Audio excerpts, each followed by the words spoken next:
active recovery or just literally resting? Well, sure, yes, rest is recovery, but outside of what do you do for rest? You just you just not work out?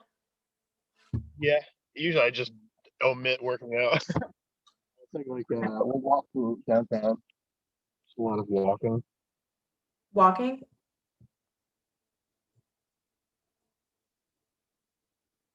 That's essentially the only thing I guess I would consider recovery.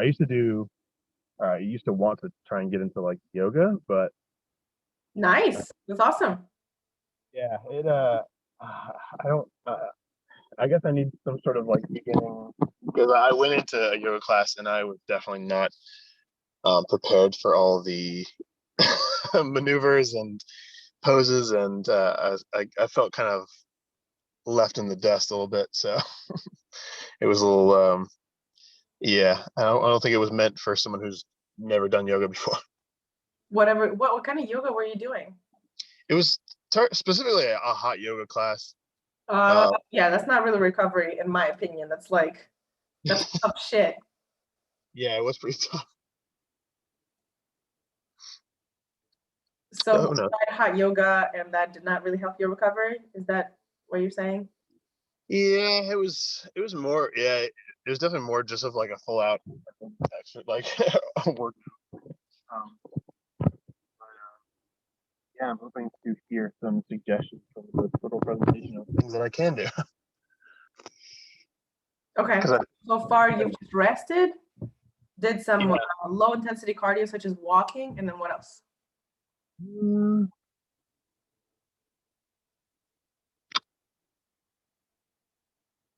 I feel like that's pretty much all up to this point I've really done, is just omitting workouts and like walking and trying to stretch. My stretch game is not really trying to stretch. What's that mean? Like doing stretches that I feel like I've heard about or seen that maybe are not necessarily workout stretching the things that I need to be stretched. Your standard hands to toes. Yeah, based on how I've seen you lift when you like don't even warm up and you barely stretch, yeah, that does make sense. So I've just made a note for myself. I'm going to design you a little stretching routine, or maybe 2 stretching routines that you can include into your training as a warm up and cool down before the workouts.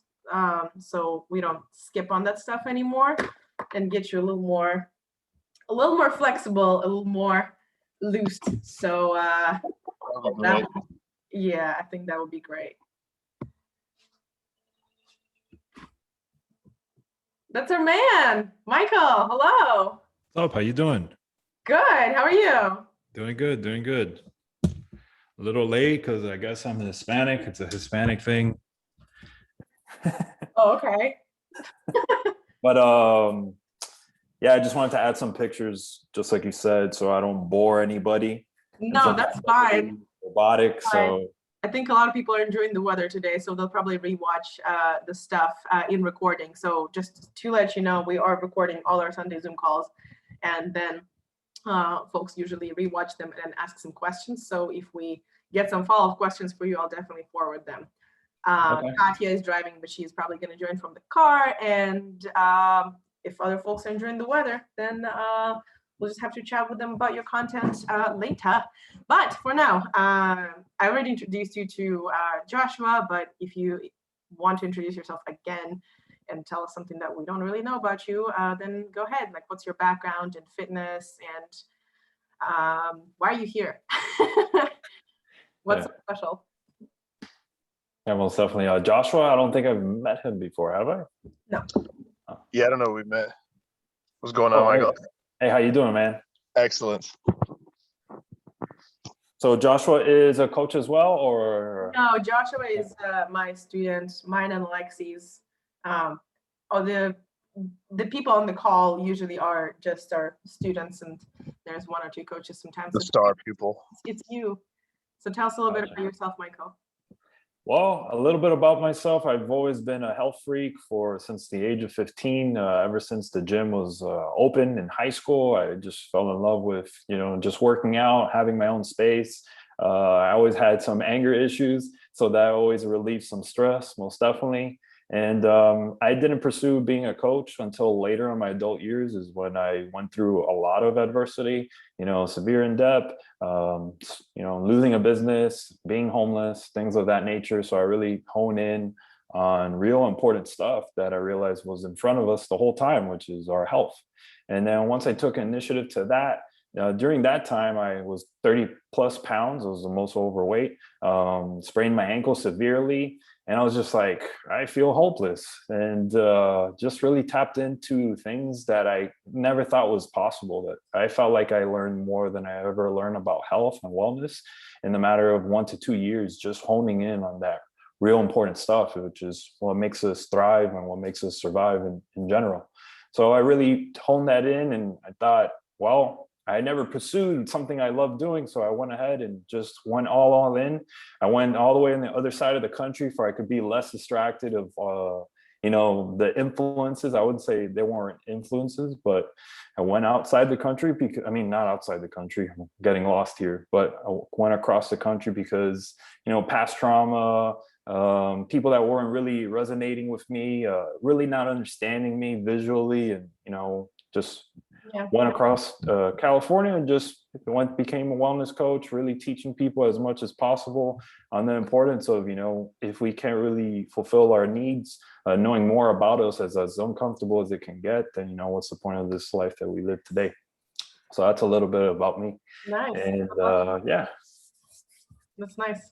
Cool. So Josh and I just talked about what we do for recovery, and it turns out that really not that much. So we are excited to learn a little bit more about what you have to say, because you're, as far as I've seen on the slides, you're recommending some things that most people probably don't do, but those things are what anybody can do, and they're nice and effective, and we may as well try, right? So yeah, that's exactly why there's so many things that we can recover from, and I want to make it as simple and educative as possible, because I want people to go back home and implement these things that don't really cost much.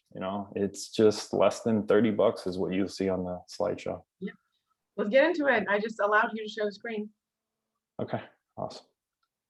So am I sharing the screen? Can you see my screen now? I'm terrible with Zoom. So maybe you could give me some instructions. At the bottom, there's a button that says share screen. So you click that and you should be fine. There you go.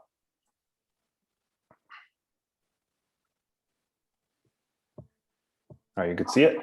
Yeah. Awesome.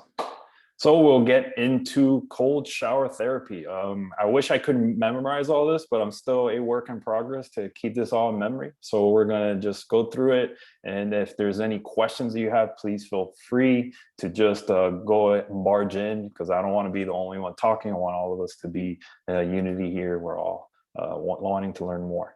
So what is exactly cold water therapy? Cold water therapy is the practice of using water that's around 59 degrees or so. That's more around what you could get in your cold showers, and it helps treat health conditions or stimulate health benefits. The practice has been around for a couple of millennia, if that makes sense. I think it's like, it's been around for ages. A lot of people, European descents, use that in their practices because that's like how their backyard is. They use a lot of sauna and they use a lot of cold shower therapy going in and out. And it's really a lot of therapeutic effects and longevity. So recent adaptations include ice baths, Brix daily showers, outdoor swims, and cold water immersion therapy sessions. Does that include, what do you call this thing when you just break the ice and dive into cold water in the winter?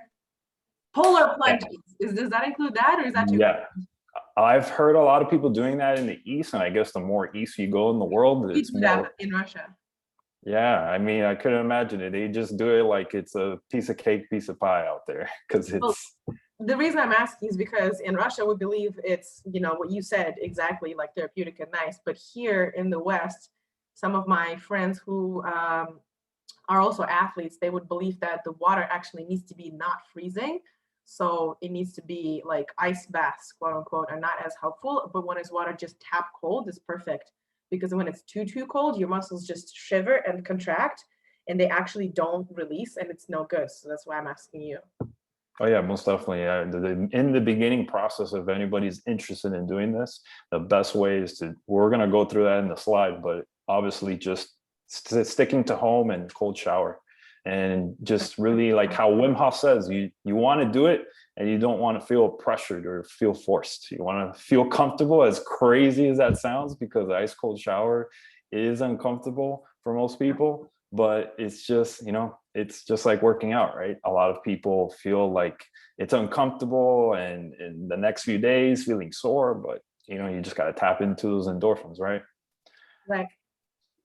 So what are the benefits we got? As we're already talking about it for today, it is recovery, but these are all the other things that cold shower has to offer, which is less muscle soreness, most important factor for recovery, faster cool downs if you're overheated. So, if you feel like you can't breathe or you got work then after your workout, having a cold shower could help you relax and stay stable, may ease symptoms of depression. I see myself and a lot of clients, they feel more relaxed. It's kind of like meditation, as crazy as that sounds, because you're putting your body into these extreme measures, and when you really hone in, especially on your breath work, it would help the whole cold shower therapy process a lot better. And it relaxes the mind. I feel like I have less monkey chatter when it comes to having a consistent basis of cold shower therapy. And it may boost your immune system. Most definitely, because it helps you burn fat quicker, more efficiently. It taps into, I believe, the brown fat, which is the harder fat to burn, and really taps into all that good stuff. So as you can see in this picture, this explains fully how it begins on cold shower therapy with this man's reaction. I mean, I've been there multiple times, and I used to live in the Midwest where the tap water was much colder than it was here. And I would tell people, if you have to scream, go ahead and do so. Maybe that would help you out for you could feel better. Or you could just help yourself honing in, like, not thinking about things and focusing on your breath work, kind of like closing your nose and just closing your eyes and just trying to breathe from your mouth. Because once you do this, you really don't have no water coming out of your mouth. I hope you be relaxed. So how to use, I need to get us out the way here. How to use cold water therapy. Start comfortably. Start by doing 10 seconds of hot water and 20 seconds of cold. Implement this to your lifestyle 3 to 5 times a week. So to make this makes more sense, I would say 10 seconds of hot water, and then take in your breather and then do 20 seconds. And the longer you do this, the better. I do anywhere from 3 to 5 minutes. I do morning and evening. That's like, the maximum I recommend if it becomes something that you'd be interested in. So 3 to 5 minutes in morning and evening. And if you are interested in doing in the evening, I would be cognizant on the separation between sleep and the cold shower, because it can boost adrenaline. So kind of would have like, kind of be counterintuitive with your recovery. Make sense? Yeah. Yep. Anything you want to ask? I would say for a beginner, like you start with just 10 seconds, 20 seconds, and then do this once, or you just do this like 3 times, and then you increase like maybe one more time until you reach like 3 to 5 minutes, or how?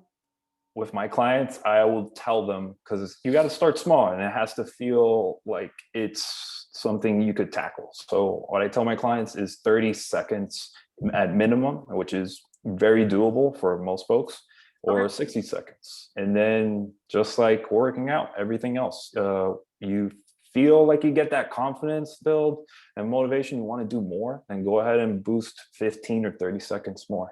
That'll make things a lot easier, and it won't make you feel like, oh, this is not for me. I don't want to tap into these benefits, because you're, kind of going into cold turkey. Oh, there you go.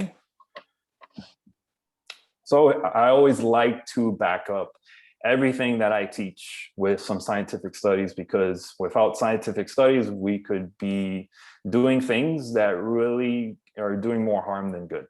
Yep. So these are two studies that I think is very impactful on what cold shower therapy has to offer. So it's a small study conducted in 2011 found that cyclists who completed intense training sessions had decreased soreness after they were immersed in cold water for 10 minutes. So that is something like an ice bath.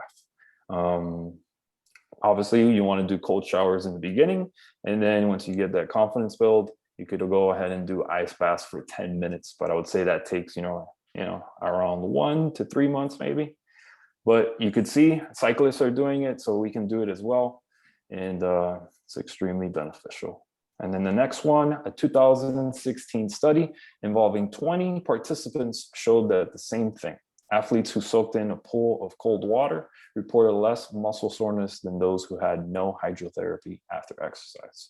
So the benefits are there with your recovery, and you could probably recover a lot better with ice bath.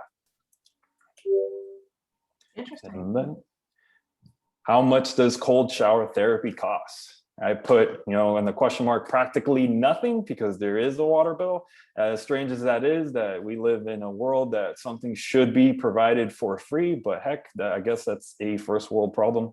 So it's costs a little bit of money. Who knows? We got to do the calculations, but I would say it's free because we got to take a shower either way, right? And what costs most is the hot water when you're pumping in the hot water.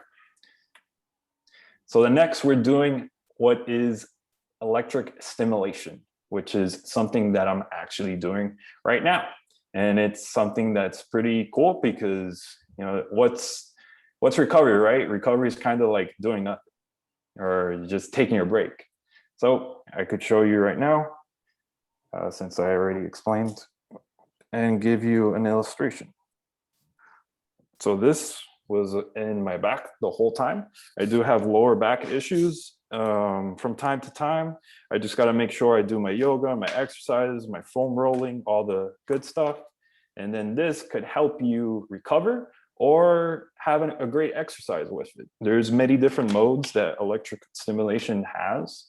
And depending on if you're putting on your joints or in your muscles, or you want to exercise most of the EMS things that you could buy out in store have many different modes, so it could give you that customization on exactly what you need and feel comfortable, because you have to feel comfortable. This does feel a little bit strange in comparison to having a massage, because it just feels more natural. So having this as like an electricity stimulation maybe feel weird at the beginning, but it would feel something that you could feel a little bit more beneficial as you continue to go on. Actually, my father does this. My father also has back issues. And in Russia and in Eastern Europe, electric stimulation is really popular for all kinds of things. So I'm very surprised you brought this up, because we live in the Western world, and we like to take a pill for everything and not do such things as cold shower, electric stimulation, etc. But back home, they're really popular. Yeah, the only place that I've seen this in popularity is chiropractors. I don't go to chiropractors often, but the last one I went to, he had vibrational therapy, which is you're standing on a vibration step, which helps you relax. That's another recovery tool. And then EMS, and he put it in this certain area that was extremely tight before he cracked me. But, just like how you mentioned, right, the Western, the place that we live in, they're always advertising the next big pill, the magic pill, and they're always trying to hide certain things that are very simple and very self-explanatory to use and extremely beneficial, so they could go ahead and keep selling us that next best pill. Unfortunately, that's the world that we live in. So going back to the slideshow, electric stimulation uses electric pulses to mimic the action of signals coming from neurons, cells in your nervous system. These mild electrical currents target either muscles or your nerves. Electric stimulation therapy for muscle recovery sends signals to target muscles to make them contract. Flexing your biceps is a form of muscle contraction. By causing repeated muscle contractions, blood flow improves, help repair injured muscles, kind of like your lower back pain. Anywhere that you have pain on your hips or your lower back, or you just had extreme burpee workout or overhead press, you could always put it on your shoulders as well, anywhere else that you feel pain. So what is electric stimulation? I think I already went through that, but we'll go through it quickly. It's a type of electric stimulation that focuses on pain relief, sends signals on different wavelengths so they reach the nerves rather than the muscles. Electric stimulation can block pain receptors from being sent from nerves to the brain. So kind of like grounding, if you ever heard of, you know what grounding is? Yeah. Kind of the same thing. You're just walking around barefoot. We live in literally a floor of an electric pad, and that's how we could help decrease inflammation and have blood pumping in every direction that's probably having a closure. So walking barefoot and electric stimulation has great comparisons. I mean, not comparisons, but they're exactly the same thing and have the same benefits. So how does electric stimulation work? Electric stimulation uses small electrodes placed on the skin. The electrodes are small, sticky pads, just like how you see here. They come in different sizes. If you need a bigger size for your lower back, this is the biggest one I got, and there's smaller ones. And the electrodes are small, sticky pads that should come off with little discomfort at the end of the session. Kind of like I said, because it's like, oh man, this feels weird. I feel like kind of I'm getting electrocuted, but not really. And it just takes a little comfort to get used to. I have to say that my partner just recently used this. She has scoliosis, and I have to say that she was stuck with it for quite some time because it seemed like she was having a huge relief on her back. I looked in her eyes and it looked like she was extremely relaxed as she had a massage, just like this woman in this picture here.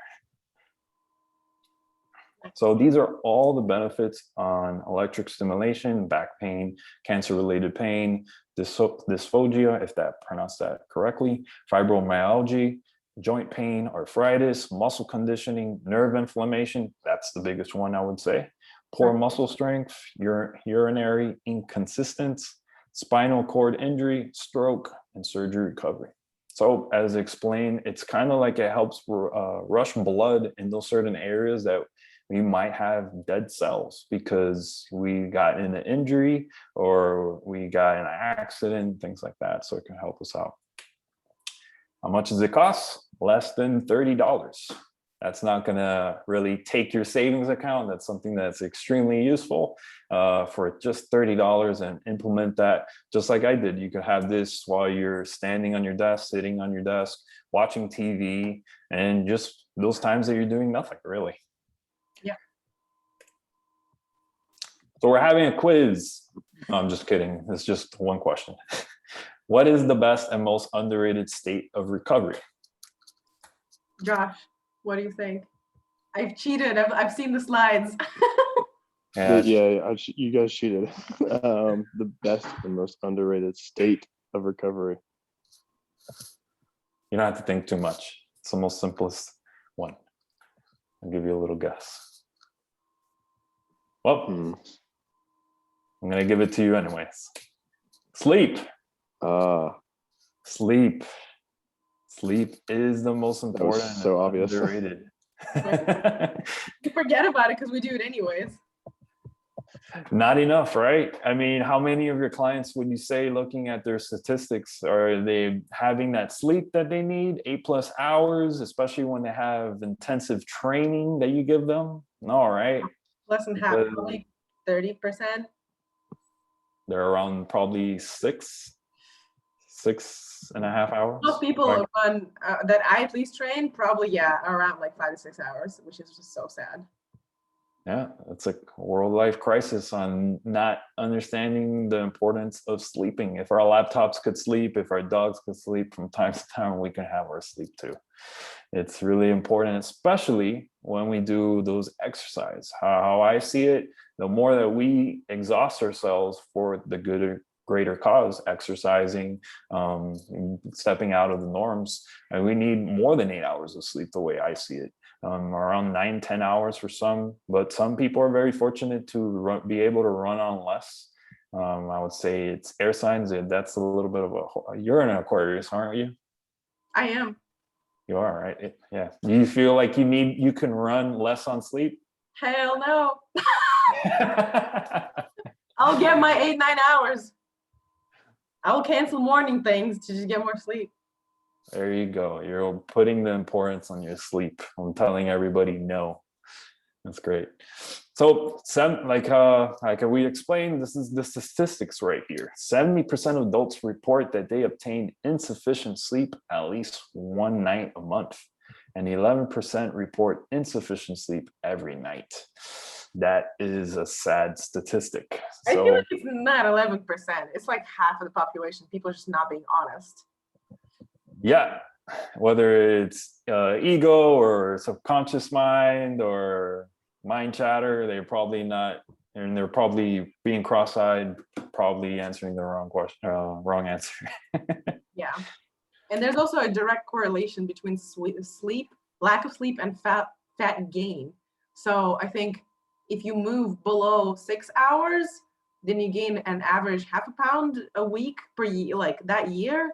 And if you sleep less than 4 hours, the likelihood that you gain an extra pound a week, so like at least 20 pounds a year, is like very, very likely. I need to find that statistic. You keep going. I'll find it. But it was like insane. No, but we could talk a little bit more about that. How many times do you see yourself repeating to clients, you're not losing weight because you're not having enough sleep? I don't really try to tell them that, because in the end, it's calories in, calories out. But if you sleep more, you can't eat during that time, right? So it's kind of, and you're stressed more if you sleep less. So like your cortisol increases, your happy hormones, dopamine, serotonin decrease, your adrenaline, which comes from your cold showers and other things, is harder to for your body to produce adrenaline. So train harder. It's hard for you to produce testosterone, which is anabolic. So yeah. And when we are sleep deprived, are we more hungry or we're less hungry? Yeah, exactly. We're usually more hungry. Which is, I think, if I'm not mistaken, I think it's leptin or ghrelin. I get confused, but it's the hunger hormone that always spikes up, I guess, because of cortisol spiking up. So we end up eating more because our body's like, what's going on? We're not getting what we're supposed to have. So therefore, let's eat a little bit more and store more fat. The ghrelin yes, that's correct. So how can we prioritize better sleep habits around sleep? Not use your phone before bed, maybe? That's one right here. Let's see, I'm gonna go straight to that one. It's avoid digital time 1 hour before bed. Oh, it's so hard. Yeah, it's really hard. Most definitely. Have your last meal 3 hours before bed. I'm sorry? Sorry, I was trying to find the sleep statistics and it turned out to be a video. I'm sorry. Okay. No worries. I thought somebody had a question. I want to that just barged in. So have your last meal 3 hours before bed. Avoid digital time at least 1 hour before bed. Have some nighttime tea. Well, the ones that I highly recommend is Sleepy Time. I forgot the name of the company. We could always put it on the links, but the ones that are really potent on the natural sources from plants is chamomile, valerian, and passion flower. Those things are probably the best night remedies that you could get from holistic medicine. Practice meditation. If you feel like you're having monkey chatter, then maybe meditation can help you out, whether it's 1 minute, 3 minutes, 5 minutes. It really makes a huge difference. And sleep around the same time every day. Not to go really in depth into that, but if you think about it, right, we are, sun's going up, night's going down, sun's going down, more around the same time, and that is kind of like us. And if we stick to a routine, which we always tell everybody, when we stick to a certain routine, we get better results. Same thing applies with our sleep. So if we sleep around the same time and really stick to that, we could actually get better sleep from our circadian rhythm, which is our time clock.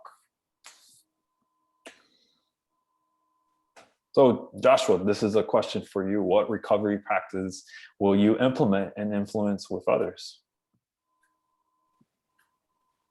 Which one do you find most interesting? Oh man, I don't know. The cold showers doesn't sound great, to be honest. No, come on. The Cold 10s, shower is like a natural cup of coffee. It's going to be a hard cup of coffee, but hey, it's free and it just takes, 1 minute out of the time you're in a hot shower. But no it is pressure. free. That is true. I think I like the sleep the most. Yeah, that one that's sounds probably the most fun. it's the most reachable, right? Absolutely. I definitely think I can, there's a lot I can do to try and reach that, at least that 8 hours. Now, which It's one are definitely you not more good. guilty of when it comes to these things to improvise better sleep? Oh, definitely the digital. Yeah, same It's here. it's hard to get away from that. Same here. One thing that I could tell you, it's like a nice little biohack, very inexpensive, is blue light blocking glasses. These right here are blue light blocking glasses for the day, but I do have one at night that might be a little extreme, but it's going to help you produce more melatonin, because when you block the blue light, which all comes from, all the lights that we see on a day-to-day basis coming from the computer, iPhone, TV, you name it, it's going to block everything that's going to decrease your melatonin, which is your sleep hormone. So that could be a benefit that you could continue on with your digital time and not get as affected as usual. Yeah, I'll definitely look into that then. My biggest problem is meditation. I can never sit myself down and quiet the monkey mind. Honestly, it's like the hardest thing for me ever. Yeah, thinking about work, stress. Yes, I do think about work. I think about writing clients, when I'm lifting next day, I'm traveling. Like, there's so many things that I love to do, and it's so hard to quiet down because it's like life is exciting. So many exciting things. So Yeah, I want to do this tomorrow. I can't wait. Let's plan. And oh, I almost forgot about this person. Oh, I need to do this now. Yeah, it's just a ever reoccurring process. But some things that can help you, even with your eyes open, is, something that's free as well on YouTube. You could find meditation, nature sounds, or binaural beats is what they call it, that could help you with your alpha, beta, delta. I believe beta is the one that we're on every single moment from just an energy throughout the day, and that's the one that we need to have lessened. So there's, I can't say much about it, but I think it's delta, the one that we want to increase more of, which is something that our subconscious mind does, which is the subconscious mind doesn't really think about doing things, just like brushing our teeth in the morning, driving, doing all those stuff. It helps us actually have more energy throughout the day. yeah, that makes sense. I'll try. Can you guys see my screen now? Yeah. The sleep and fat loss graph. Yep. So I finally found it. There is a study that she cites, but I gotta go double check it because it's kind of old. It's a 2010 study, but essentially, people who slept 5.5 hours lost less fat than people who slept 8.5 hours, and it resulted in lowering their metabolic rate. So I gotta save this thing, and it's by Holly Baxter. That's Lane Norton's wife, so I really trust her. So yeah, I did not find the original study with the graph like that, but I will find it at some point and share with y'all, because that stuff is kind of important, and people are like, oh, why? Well, that's why. No, that's awesome. Whether it was in 2010 or not, they established that study, and that's great. That's something great to always have on the side and show them. The statistics show, because I like to tell everybody. I hate for that fact that we need to tell people the right things to do, but have that break and be like, look, see, doesn't it get annoying sometimes? You're just like feel like you're very repetitive on certain things, but scientific studies could help you out. No, it doesn't get annoying, honestly. Like, as coaches, we got to get used to being repetitive. And that's a part of the reason why this call is being recorded. And we're just going to put it on YouTube and give our folks a link. And if they ask us the same question, like, oh, what's the best thing for recovery? I'm just going to drop a link and be like, hey, so Michael actually told you exactly what to do for recovery, on top of your stretching and foam rolling and things that we normally do. So, yeah. What are your favorite recovery tools? My favorite recovery tools is low intensity cardio, such as walking and hiking, foam rolling, dynamic stretching. And I do like static stretching somewhat. I do massage every week. I do see a dry needling person every once in, I don't know, forever. Probably once a month, once in 2 months. I do not like acupuncture. I tried it. It's so annoying. You just lay there covered in needles. It's so boring. It's the worst. My mental mind is killing me. But dry needling, you stick a needle, your muscle twitches and they take it out, and it's quick and it's efficient, and I love it. So Nice. Seems like you're doing a lot. That's great. What kind of dynamic stretching? I mean, depends on what I work out, right? If I work out hips or shoulders, or I warm up with a dynamic stretching. So we can talk about that next time, or I can show you later. But essentially, I just do joint gymnastics, warm up all my joints, and then if you can look up like agility sports, dynamic stretching, similar routines to like your football players, basketball players, baseball players, those guys. So yeah. Awesome. There's also been research that I do not have a link for right now, that dynamic stretching did increase performance, whether static stretching did not when they just split the groups. It's hard to do a blind study, of course, and it could have been some placebo effect, but still, Yeah. I do some static stretching, but there is more research pointing that ballistic and dynamic stretching does increase performance a little bit better. So. Awesome. And what kind of massages do you switch around? Do you do deep tissue massage, Swedish massage? I just have a massage therapist who I've been seeing for like 4 years now, so I don't even tell him.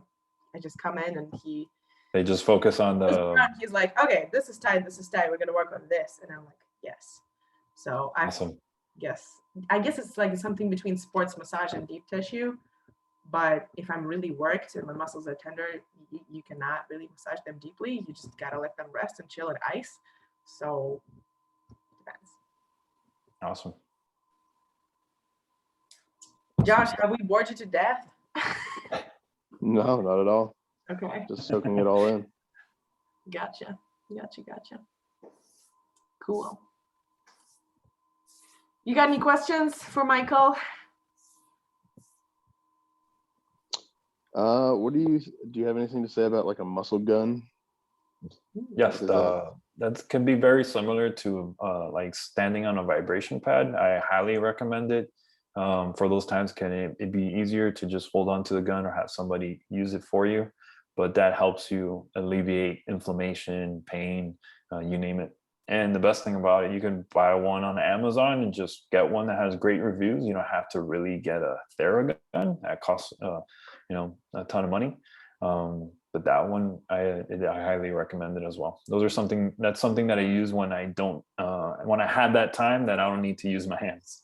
So that one really helps. Yeah, I was thinking about getting a Theragun, so figured I'd ask what you thought about it. And it's extremely useful. It helps helps with recovery. As simple as it can be. Yeah.